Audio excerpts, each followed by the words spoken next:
Hello dears, എല്ലാ മക്കൾക്കും എജ്യുമേറ്റിൻ്റെ മറ്റൊരു ക്ലാസ്സിലേക്ക് സ്വാഗതം. ഇന്നത്തെ ക്ലാസ്സിൽ നമ്മൾ നോക്കാനായിട്ട് പോകുന്നത് 5ാം ക്ലാസ്സിലെ മക്കളുടെ അടിസ്ഥാന പാഠാവലിയുടെ വാർഷിക പരീക്ഷയുടെ ഒരു മോഡൽ ചോദ്യപേപ്പറാണ് കേട്ടോ. ക്ലാസ്സിലേക്ക് കിടക്കുന്നതിന് മുന്നേ ചാനൽ ആദ്യമായി കാണുന്നവരാണെങ്കിൽ ഒന്ന് സബ്സ്ക്രൈബ് ചെയ്ത് സപ്പോർട്ട് ചെയ്യാൻ മറക്കരുത്. അതുപോലെ വീഡിയോ നിങ്ങളുടെ കൂട്ടുകാരിലേക്ക് കൂടെ ഒന്ന് ഷെയർ ചെയ്ത് കൊടുക്കണേ. നിങ്ങൾക്ക് ആവശ്യമുള്ള 5ാം ക്ലാസ്സിലെ മറ്റു വിഷയങ്ങളുടെ ചോദ്യപേപ്പറുകളൊക്കെ STD5 ക്വസ്റ്റ്യൻ പേപ്പേഴ്സ് എന്നുള്ള പ്ലേലിസ്റ്റ് ഉണ്ട്, അതിൽ ലഭ്യമാണ്. അപ്പോൾ ശരി, നമുക്ക് നേരെ ക്ലാസ്സിലേക്ക് കടക്കാം. പരീക്ഷയുടെ മുന്നേ ആയിട്ട് നിങ്ങൾക്ക് അവിടെ പാലിക്കേണ്ട നിർദ്ദേശങ്ങളൊക്കെ തന്നിട്ടുണ്ട്. ആദ്യം എല്ലാ ചോദ്യങ്ങളും 15 മിനിറ്റ് കൊണ്ട് വായിച്ച് മനസ്സിലാക്കണം. പിന്നെ 6 പ്രവർത്തനങ്ങൾ ഉണ്ടായിരിക്കും. അതിൽ 2 മുതൽ 6 വരെ പ്രവർത്തനങ്ങളിൽ ഏതെങ്കിലും 4 പ്രവർത്തനത്തിന് ഉത്തരവെഴുതിയാൽ മതി. 1ാമത്തെ പ്രവർത്തനത്തിന് നിർബന്ധമായിട്ടും ഉത്തരവെഴുതണം. നമുക്ക് പ്രവർത്തനം 1 നോക്കാം. വായിക്കാം, എഴുതാം. പുറത്തു നിന്നുള്ളൊരു പാസേജ് തന്നിട്ടുണ്ട്. ആ പാസേജ് വായിക്കുക, എന്നിട്ട് അതുമായിട്ട് ബേസ് ചെയ്ത് 5 ചോദ്യങ്ങൾ ഉണ്ടായിരിക്കും, അതിന് ഉത്തരം എഴുതുക. അപ്പോൾ നമുക്ക് തന്നിരിക്കുന്ന പാസേജ് നോക്കൂ. അഴുകനും പൂവാലിയും. അഴുകന് 12ഓ 13ഓ വയസ്സ് കാണും. കന്നുകാലി മേയ്ക്കുന്നവനാണ് അവൻ. ഒരു ദിവസം കാലത്തെ അഴുകൻ പശുക്കളെയും കൊണ്ട് മേച്ചിൽ സ്ഥലത്തേക്ക് പുറപ്പെട്ടു. വളക്കൊമ്പി, കണ്ണമ്മ, പൂവാലി ഇങ്ങനെ 3 പശുക്കൾ. വൈകുന്നേരത്തെ അഴകൻ തിരിച്ചു വരികയുള്ളൂ. ഉച്ചത്തേക്ക് ചോറും കറിയും ഓരോ ദിവസം ഓരോ വീട്ടിൽ നിന്നും കൊടുക്കും. അന്ന് ചോറ് പൊതിഞ്ഞു കെട്ടി ഒരു സഞ്ചിയിലിട്ടു. സഞ്ചി തോളിൽ തൂക്കി. അതിൽ ഒരു പിച്ചാത്തിയുണ്ട്, പിന്നെ ഒരു ഈറ്റക്കുഴലും. കയ്യിലിരിക്കുന്ന വടി ഓങ്ങിയും ചിലപ്പോൾ അതുകൊണ്ട് പശുക്കളുടെ പുറത്ത് തട്ടിയും അവൻ അവയെ വേഗം നടത്തി. ഈ പശു എന്നോട് മേടിക്കുവേ എന്നും മറ്റും ഇടയ്ക്ക് അവൻ പശുക്കളെ ശാസിച്ചു. അങ്ങനെ ഒരു നാഴിക അകലെയുള്ള നാടിമറ്റത്തിൽ എത്തി. അത് വലിയ മൈതാനമാണ്. കൃഷി ചെയ്യാതെ കിടക്കുകയാണ്. അങ്ങുമിങ്ങും മരങ്ങളുണ്ട്. ചിലത് ചെറുത്, ചിലത് വലുത്. അവിടവിടെ കുറ്റിക്കാടുകളുണ്ട്. ചെത്തി, കുരുക്കുത്തി, കദളി, കൂനൻപാല, പാണൽ ഇങ്ങനെ പലതരം ചെടികളുണ്ട്. വയറ, പാട, അമൃത് മുതലായ വള്ളികളുണ്ട്. ഇല്ലിയും ഈറ്റയുമുണ്ട്. ആണ്ടിൽ 8 മാസവും പശുക്കൾക്ക് തിന്നാൻ ധാരാളം പുല്ലും കാണും. ഇപ്പോൾ കാരൂർ നീലകണ്ഠപിള്ളയുടെ എഴുതിയ അഴകനും പൂവാലിയും എന്നതിലെ ചെറിയൊരു ഭാഗമാണ് വായിച്ചത്. ഇതുമായിട്ട് ബേസ് ചെയ്ത 5 ചോദ്യങ്ങളുണ്ട്, അത് നമുക്ക് നോക്കാം. ചോദ്യം 1 നോക്കിക്കേ മക്കളെ. അഴകന് ചോറും കറിയും ലഭിച്ചു കൊണ്ടിരുന്നത് എങ്ങനെയാണ്? സ്വന്തം വീട്ടിൽ നിന്നും, ഓരോ വീട്ടിൽ നിന്ന്, ഹോട്ടലിൽ നിന്ന്. ഓരോ വീട്ടിൽ നിന്നാണ്. 2, അഴകൻ ചോറുപൊതിയോടൊപ്പം സഞ്ചിയിൽ സൂക്ഷിച്ചത് എന്തൊക്കെ? വടിയും പുല്ലും, വളക്കൊമ്പയും കണ്ണമ്മയും പൂവാലിയും, പിച്ചാത്തിയും ഈറ്റക്കുഴലും. പിച്ചാത്തിയും ഈറ്റക്കുഴലുമാണ്. ചോദ്യം 3, നാടിമറ്റമെന്നാൽ പുഴയാണ്, കുന്നാണ്, മൈതാനമാണ്. അതൊരു മൈതാനമാണ്. ചോദ്യം 4, നാടിമറ്റത്തിലെ പലതരം ചെടികളിൽ ഒന്ന്. കുരുക്കുത്തി, പനിനീർ, സൂര്യകാന്തി. കുരുക്കുത്തിയാണ്. ചോദ്യം 5, അഴകന്റെ ജോലി എന്താണ്? പശുക്കളെ മേയ്ക്കുക, കൃഷി ചെയ്യുക, പുല്ലരിയുക. പശുക്കളെ മേയ്ക്കുക എന്നതാണ് അഴകന്റെ ജോലി. പ്രവർത്തനം 2, ഉപന്യാസം. ഒരു തൈ നടാം നമുക്കമ്മയ്ക്ക് വേണ്ടി, ഒരു തൈ നടാം കൊച്ചു മക്കൾക്ക് വേണ്ടി, ഒരു തൈ നടാം 100 കിളികൾക്ക് വേണ്ടി, ഒരു തൈ നടാം നല്ല നാളേക്കു വേണ്ടി.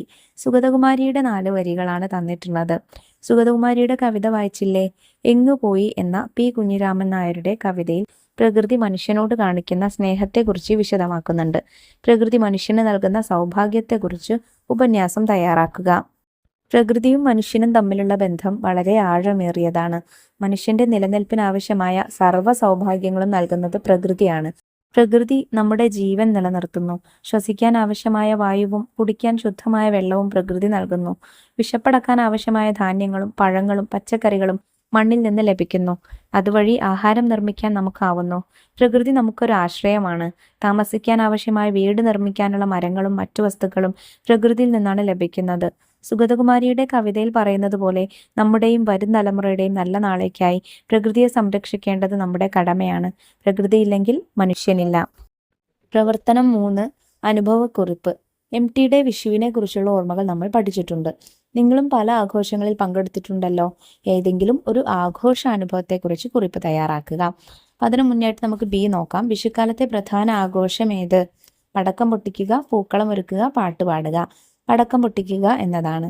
ഇനി നമുക്ക് ഈ ചോദ്യത്തിന്റെ ഉത്തരം നോക്കാം, അതായത് അനുഭവം എഴുതി നോക്കാം. ഞാനിവിടെ ഓണാഘോഷത്തെക്കുറിച്ചാണ് എഴുതുന്നത്. ഓണം കേരളത്തിലെ ഏറ്റവും പ്രധാനപ്പെട്ട ആഘോഷമാണ്. വീട്ടുമുറ്റത്ത് വർണ്ണാഭമായ പൂക്കളങ്ങൾ ഒരുക്കിയും പുതിയ വസ്ത്രങ്ങൾ ധരിച്ചും ബന്ധുക്കളോടും സുഹൃത്തുക്കളോടും ഒപ്പം ചേർന്ന് വലിയ സദ്യ കഴിച്ചും ഞങ്ങൾ ഓണം ആഘോഷിക്കുന്നു. ഓണപ്പൂക്കളം, ഓണസദ്യ, പൂവിളി എന്നിവയെല്ലാം ഓണക്കാലത്തെ മനോഹരമാക്കുന്നു. ഓണക്കാലത്തെ ഓരോ ഓർമ്മയും പ്രധാനപ്പെട്ടതാണ്. അതിലേറ്റവും അമൂല്യമായത് കുട്ടിക്കാലത്തെ ഓർമ്മകളാണ്. അന്നൊക്കെ അമ്മയുടെ വീട്ടിലായിരുന്നു ഓണാഘോഷം.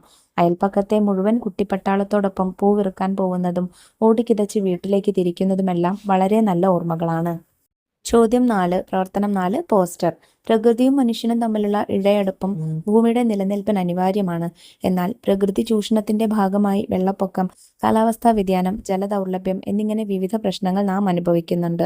പ്രകൃതി സംരക്ഷണത്തിന്റെ പ്രാധാന്യത്തെക്കുറിച്ച് പരിസ്ഥിതി ദിനത്തിൽ സ്കൂളിൽ പ്രദർശിപ്പിക്കുന്നതിനുള്ള ഒരു പോസ്റ്റർ തയ്യാറാക്കുക. പോസ്റ്റർ വരയ്ക്കുമ്പോൾ മക്കൾ ഒരു ബോർഡറൊക്കെ വരയ്ക്കുക. പോസ്റ്റർ എഴുതുന്നതിന് മുന്നേ പ്രകൃതിയെ കാക്കാം, ഭൂമിയെ രക്ഷിക്കാം, ഒരു ഹെഡിങ് കൊടുക്കുക. ഇതിൽ നമ്മൾ കൺവേ ചെയ്യുന്ന പ്രധാന ആശയങ്ങൾ ഞാൻ എഴുതിയിട്ടുണ്ട്. മരങ്ങൾ നടാം, മരങ്ങൾ നടുകയും അവയെ സംരക്ഷിക്കുകയും ചെയ്യുക, കാരണം അവയാണ് ഭൂമിയുടെ ശ്വാസകോശം. ജലസംരക്ഷണം, ജലം ജീവനാണ്. ജലസ്രോതസ്സുകൾ മലിനമാക്കാതെ സംരക്ഷിക്കുക. മഴവെള്ള സംഭരണം പ്രോത്സാഹിപ്പിക്കുക. പ്ലാസ്റ്റിക് ഒഴിവാക്കാം, പ്ലാസ്റ്റിക്കിന്റെ ഉപയോഗം കുറയ്ക്കുക. മണ്ണിൽ ലയിക്കാത്ത മാലിന്യങ്ങൾ ശരിയായി സംസ്കരിക്കുക. ഹരിതഭൂമി, മലിനീകരണം കുറച്ച് പ്രകൃതിയുമായി ഇണങ്ങി ജീവിക്കാൻ ശീലിക്കുക. പ്രകൃതി സംരക്ഷണം മാനവരാശിയുടെ നിലനിൽപ്പിന് എന്നൊരു മുദ്രാവാക്യവും ഞാൻ ഏറ്റവും താഴെയായിട്ട് എഴുതി കൊടുക്കുന്നുണ്ട്. പ്രവർത്തനം 5, ജീവചരിത്രക്കുറിപ്പ്.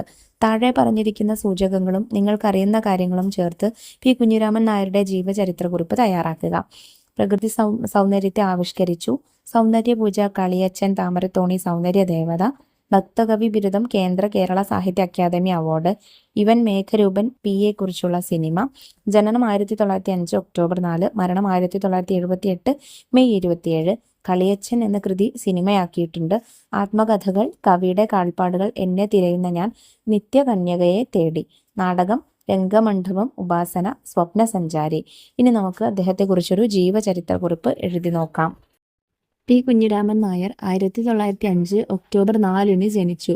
മലയാളത്തിലെ പ്രശസ്തനായ കാൽപ്പനിക കവിയായിരുന്നു അദ്ദേഹം. അദ്ദേഹത്തിന്റെ പ്രധാന നാടകങ്ങൾ രംഗമണ്ഡപം, ഉപാസന, സ്വപ്നസഞ്ചാരി തുടങ്ങിയവയാണ്. സൗന്ദര്യപൂജ, കളിയച്ചൻ, താമരത്തോണി, സൗന്ദര്യ ദേവത തുടങ്ങിയവ പ്രകൃതി സൗന്ദര്യത്തെ ആവിഷ്കരിച്ച അദ്ദേഹത്തിന്റെ പ്രധാന കൃതികളാണ്. കവിയുടെ കാൽപ്പാടുകൾ, എന്നെ തിരയുന്ന ഞാൻ, നിത്യകന്യകയെ തേടി എന്നിവ അദ്ദേഹത്തിന്റെ ആത്മകഥകളാണ്. അദ്ദേഹത്തിന് ഭക്തകവി ബിരുദവും കേരള സാഹിത്യ അക്കാദമി അവാർഡുകളും ലഭിച്ചിട്ടുണ്ട്. കളിയച്ചൻ എന്ന കൃതിയും ഇവൻ മേഘരൂപൻ എന്ന PA കുറിച്ചുള്ള സിനിമയും ചലച്ചിത്രങ്ങളാക്കിയിട്ടുണ്ട്. 1978 മെയ് 27 അദ്ദേഹം അന്തരിച്ചു. പ്രവർത്തനം 6, വിശകലനക്കുറിപ്പ്. ശ്രീനാരായണ ഗുരുവചനങ്ങളെ നിങ്ങൾക്ക് പരിചയമില്ലേ? ചുവടെ ചേർത്തിരിക്കുന്നത് ശ്രദ്ധിക്കൂ. മതമേതായാലും മനുഷ്യൻ നന്നായാൽ മതി. ഒരു ജാതി, ഒരു മതം, ഒരു ദൈവം മനുഷ്യന്. ശ്രീനാരായണ ഗുരുവചനങ്ങളെ മഴവില്ല് വരയ്ക്കുന്നവർ എന്ന പാഠഭാഗത്തെ ആശയവുമായി ബന്ധപ്പെടുത്തി ഒരു വിശകലനക്കുറിപ്പ് തയ്യാറാക്കുക. ഭൂമിയിൽ മഴവില്ല് വരയ്ക്കുന്നവർ ആരാണ്? കുട്ടികൾ, മുതിർന്നവർ, പക്ഷികൾ. കുട്ടികളാണ് അല്ലേ? ഇനി നമുക്ക് വിശകലനക്കുറിപ്പ് നോക്കാം. ശ്രീനാരായണ ഗുരുവിന്റെ വചനങ്ങൾ, അതായത് മതമേതായാലും മനുഷ്യൻ നന്നായാൽ മതി, ഒരു ജാതി, ഒരു മതം, ഒരു ദൈവം മനുഷ്യൻ എന്നിവ മഴവില്ല് വരയ്ക്കുന്നവർ എന്ന പാഠഭാഗത്തിലെ ആശയങ്ങളുമായി വളരെയധികം ബന്ധപ്പെട്ട് കിടക്കുന്നു. ഈ പാഠഭാഗത്തിന്റെ പ്രധാന ആശയം കുട്ടികളുടെ നിഷ്കളങ്കതയും അവർ ലോകത്തെ വർണ്ണാഭമാക്കുന്ന രീതിയുമാണ്.